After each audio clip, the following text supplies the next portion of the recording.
Vous avez fort probablement des clous de girofle dans votre cuisine. Mais savez-vous que c'est une plante médicinale sur laquelle vous pouvez compter? Restez avec moi jusqu'à la fin. J'ai quelques petites préparations sympathiques à vous montrer.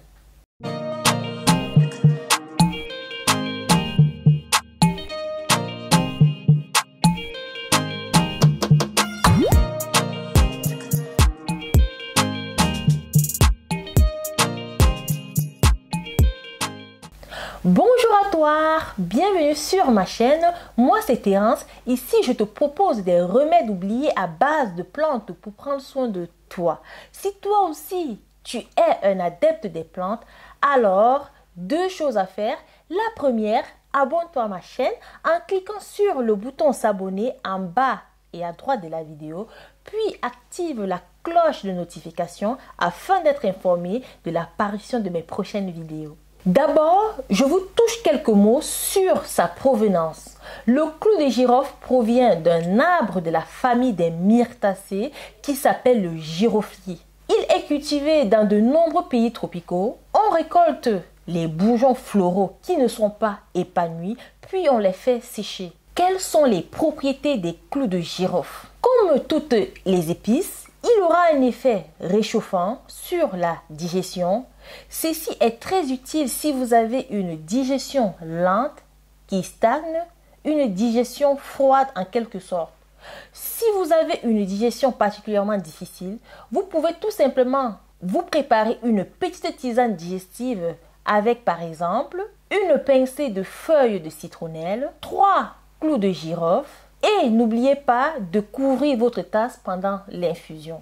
C'est un antibactérien et un anti-infectieux puissant. Vous pouvez donc le rajouter dans vos tisanes si vous traversez une infection hivernale. Vous pouvez par exemple le combiner avec une autre redoutable anti-infectieuse comme le thym, une cuillère à café de thym et 3 à 4 clous de girofle par tasse. Suite à une infection entérique ou une intoxication alimentaire, vous pouvez infuser dans 1 litre d'eau bouillante 10 g de thym, 10 g de citronnelle, 2 bâtons de cannelle, 10 graines de clous de girofle, puis boire l'infusion tout au long de la journée. Il est anesthésiant et analgésique, ce qui est intéressant en particulier pour tout soin de la bouche. Avez-vous déjà expérimenté avec cet effet-là? Si vous n'avez jamais essayé, faites le test suivant. Prenez un clou de girofle et vous le placez dans un coin de votre bouche et vous attendez qu'il soit bien imprégné de salive et qu'il s'assouplisse. Ensuite, vous pouvez commencer à mâchouiller. Vous verrez, c'est très puissant et cela va commencer à vous endormir la langue, la lèvre et les gencives. Si vous avez un jour une rage de dents et que vous ne pouvez pas avoir un rendez-vous avec un dentiste, vous pouvez placer un clou de girofle à l'endroit douloureux. Laissez-le agir à cet endroit.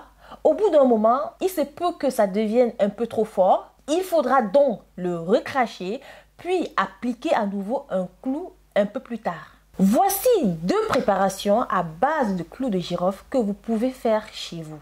Une teinture des clous de girofle. Laissez macérer les clous de girofle moulus dans de l'alcool non dénaturé à 70 degrés. Sinon, vous pouvez utiliser un rhum du commerce à 55 degrés comme moi. Vous pouvez également utiliser le vinaigre de cidre si vous ne consommez pas d'alcool. Cette teinture est très forte. Attention, on l'utilise avec parcimonie. Cette préparation peut être utilisée pour les douleurs dentaires.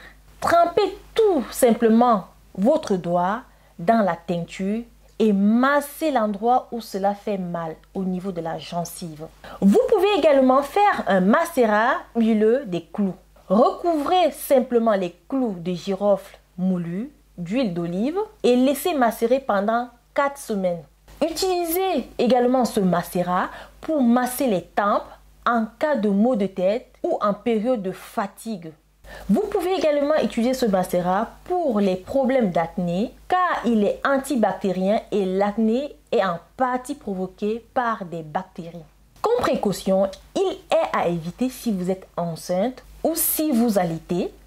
et il peut provoquer des réactions sur la peau. Donc, en application externe, testez-le d'abord sur une petite zone pour voir si vous réagissez. Il y a des risques d'interaction si vous prenez des médicaments anticoagulants. Vérifiez avec votre médecin. Si vous utilisez une teinture, faites attention si vous souffrez d'hypertension. La forme teinture est probablement à éviter dans votre cas. Si vous avez aimé la vidéo, merci de vous abonner, liker et partager pour faire connaître les plantes. Sur ce, utilisons le vivant pour soigner le vivant. À très bientôt.